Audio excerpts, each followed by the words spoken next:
In celebration of my recent one-on-one video with Gary V's life coach, please enjoy this video from our vault. I tell everybody that I meet along the way that I think is authentic, put your 2 fingers in your ears, execute in perpetuity, and let the chips fall. That's the only way you'll ever be able to achieve something remarkable, because when you are doing anything interesting or game-changing or like different, you're only gonna get, I've only been booed my whole life. Every single thing I've done, basically from school to professionally. I mean, I don't know if I've ever taken more heat for not opening a second liquor store with my dad. Like the entire liquor industry, which was my life, right? My dad's liquor industry in New Jersey was my life. Every one of those people ridiculed the shit out of me for selling liquor on the computer. You're pouring all that money and selling liquor on the computer? You should open a second liquor store, right? So like, I think there's certain people, entrepreneurs, givers, politicians, there's millions of different kinds of teachers. There's certain people who are just capable of doing that. And I think the reason I talk a lot about it is my hope is if this one answer can let them hear one less voice, that's moving the needle. Because you're either on offense or you're on defense. And dwelling about other people's opinions of how you live your life is defense. People aren't afraid of failing. You're afraid of failing in front of other people. You'll sing in the shower, but you won't sing on the street corner. You'll record a video, but you'll never release it. You'll be your own biggest critic, but you won't at the same time also be your own biggest fan. That needs to change, starting today. So my biggest fear is disappointing people.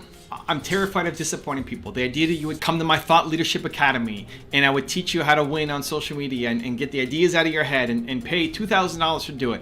The idea that you would come and be disappointed destroys me. And it's led to some positive things in that I always over-deliver. I'm always obsessed. I'm always putting so much value to that. Even if you only get 10% of the value I'm giving, you still more than made the money that you invested into any of the stuff that I'm doing.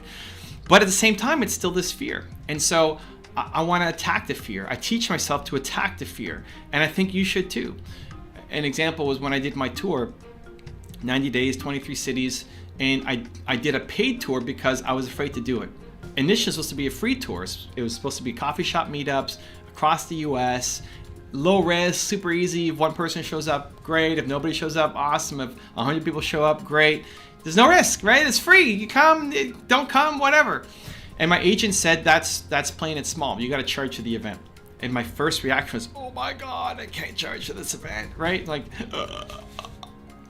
choking up because I'm afraid that if I start charging for it, then I need to bring so much more value. And because that was the reason, then I had to go off and do it. If there was a strategic reason why I should do a free event, then that's fine. My next tour I'm looking at for 2020 is going to be free, is going to be, ideally, fingers crossed, I get my book deal. It's going to be at bookstores with my new book launch. So I want to do 20-something cities, East Coast, Texas, Mexico, with my book launch. And it's free to come. Hopefully you buy a book, but it's not required, but it's free to come out because it's going to be supporting the book launch. That's a strategic reason why I should be free. I didn't have a good reason why the first one shouldn't be free, why the tour this year shouldn't be free. And so I had to do it. I had to step into the fear. You have to step into the fear and do it because you need to attack the thing that you're afraid of, especially when it's related to other people, right? I'm not afraid of failing. I'm afraid of failing in front of other people.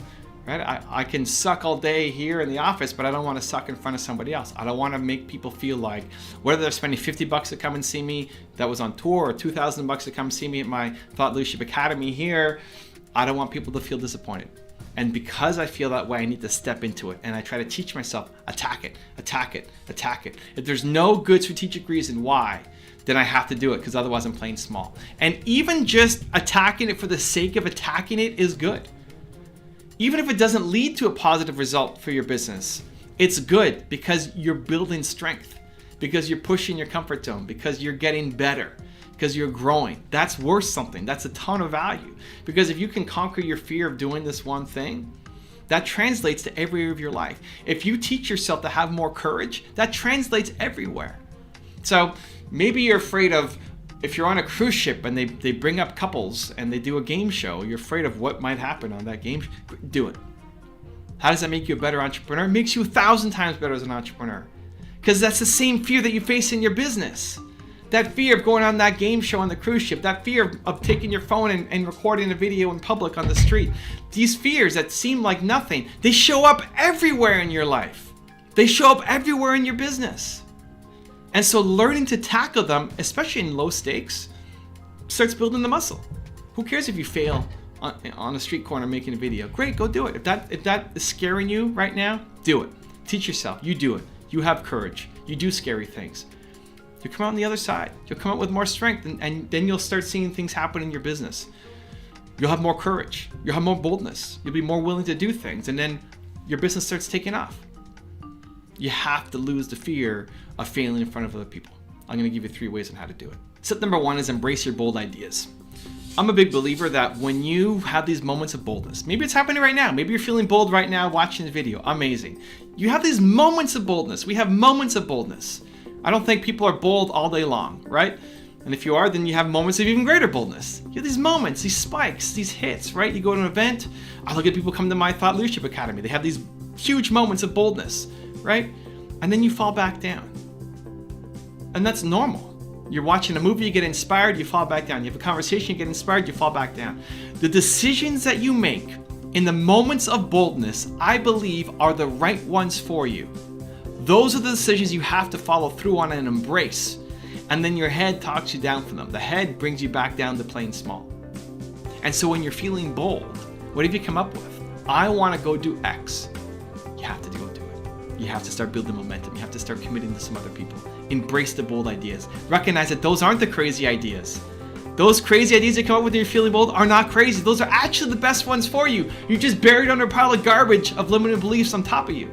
Those are the things you have to go chase down. And when it gets hard, when it gets difficult, when you want to quit, remind yourself, this idea came to me when I was feeling bold. I have to do it because I do bold things. You teach yourself. Step number 2 is expect to suck. This is where it gets super liberating. Expect to suck. The first time you do anything, expect to suck. Why do you expect to be great the first time out? Why do you expect your first video that you make to be great? It's not. It'll suck. That's the best. It should suck, right? If you are amazing at making your first video, then you should have started making videos 4 years ago. I believe that. You waited too long. Your first at anything should be terrible. It doesn't mean that you suck. I think you're amazing. You're a genius. You're Michael Jordan. You're the best of all time. It's something. But Michael Jordan didn't dunk his first ball, right? He didn't shoot and it went in right away, right? You suck at the beginning. That's normal. Learning any skill, you suck at the beginning. And it's really hard because you know what looks good. If you want to be a basketball player, you know what a good basketball player looks like. If you want to be a YouTuber, you know what a good YouTube video looks like. But then you can't do it yet. Your first one sucks, and that's where most people quit because they expect to be good. They're worried about looking bad in front of other people. They're not good the first time out, and so then they never go back to it. And this is what happens when people are growing up. You fail all the time. It's normal. It's okay. You fall down. Awesome. You get back up. You keep going. And then we stop trying. As adults, how often are you trying new things? How often are you willing to risk failure, to risk losing, to risk looking like a fool? You don't want to. And so you're not trying as much anymore. And you never find the thing that you could be Michael Jordan at. You never find it. And you get stuck in some life and some job that you hate forever. That's most people. I don't want that to be you. You need to try more. You need to explore more. You need to expect to suck.